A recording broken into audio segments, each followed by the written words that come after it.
ஆண்டவர் ஒரு ரட்சகருமாக இயேசுவின் இனிதான நாமத்தினால் உங்களை வாழ்த்துகிறேன். இதனால் நம்முடைய ஆவிக்குரிய சிந்தனைக்காக சங்கீதம் 147:9 நான் வாசிக்கிறேன். கர்த்தர் மிருக ஜீவன்களுக்கும் கூப்பிடுகிற காக்கை குஞ்சுகளுக்கும் ஆகாரம் கொடுக்கிறார். நம்முடைய ஆண்டவரை பாருங்க, மிருக ஜீவன்கள்லாம் அழகா போஷிக்கிறாரு. அதோடு மட்டுமல்ல, கூப்பிடுகிற காக்கை குஞ்சுகள் அதற்கு கூட ஆகாரம் கொடுக்கிறாராம். பறவைகளை பாருங்க, காகங்களை பாருங்க, அது விதைக்கிறது இல்ல, அதை அறுக்கிறது இல்லை, அதற்கென்று களஞ்சியங்கள் கிடையாது சேர்த்து வைக்கிறது என்று சொல்லி. மழை காலங்கள், அது வெயில் காலங்கள், எல்லாம் புயல் வீசுற காலங்கள் எல்லாம் அதற்கென்று யாராவது தேடி போய் அது எங்க பாவம் என்று சொல்லி யாரும் ஆகாரம் கொடுக்கிறாங்களா? கிடையவே கிடையாது.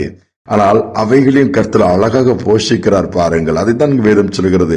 கூப்பிடுகிற காக்கை குஞ்சுகள் கூட என் ஆண்டவர் அதன் மேல் கூட கன்சர்னா இருக்கிறாரு. ஆனா காக்கை குஞ்சுகளுக்காக, காகங்களுக்காக, பறவைகளுக்காக, மிருகங்களுக்காக நம்முடைய இயேசு தன்னுடைய ஜீவனை கொடுக்கல, ரத்தத்தை சிந்தல. மனுக்குலமாகிய நமக்காக ரத்தத்தையே சிந்தினாரு, ஜீவனே கொடுத்தாரு, உயிர் தெழுந்தாரு. இன்னைக்கு மீண்டுமா பரத்துல நமக்காக பரிந்து பேசி வரப்போகிறவரா இருக்கிறோம். எவ்வளவு பெரிய பாக்கியத்தை நாம் பெற்றிருக்கிறோம். ஆனாலும் புலம்பிக் கொண்டு இருக்கிறோம்.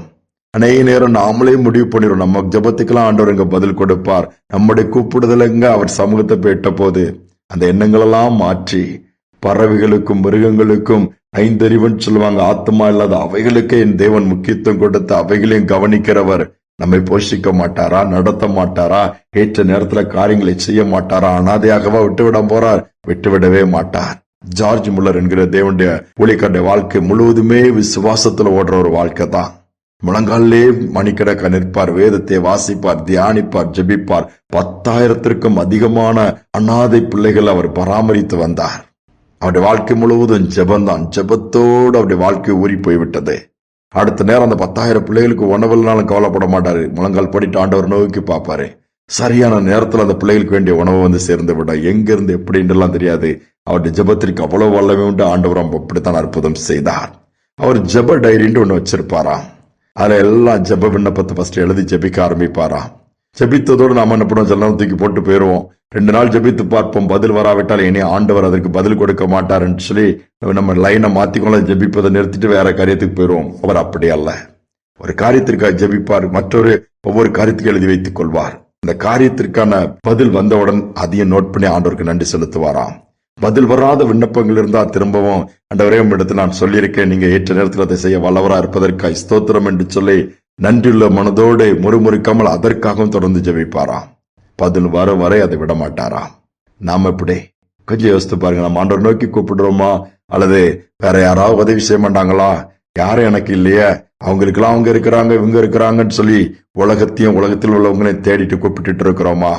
பதில் வராது. உன்னதமான தேவனை நோக்கி கூப்பிடுவோம், பதில் கொடுப்பார்.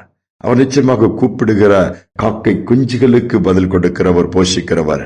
நம்மை கைவிடுவாரா? கைவிடவே மாட்டார். நம்பிக்கையோடு அந்த உன்னதமான ஆண்டவர் நோக்கி கூப்பிடுவோமா? ஜெபிப்போம். அன்பின் தகப்பனே, நீர் எங்களுடைய கூப்பிடுதல் சத்தத்திற்கு நீ பதில் கொடுக்க ஆயத்தமா இருக்கிறீங்கப்பா. அநேக நாங்கள் தான் எங்களுடைய அலுவல்கள் நிமித்தம், வேலைகள் நிமித்தம், தொழில் நிமித்தம் பிஸின்னு ஓடிட்டே இருக்கிறோம்ப்பா.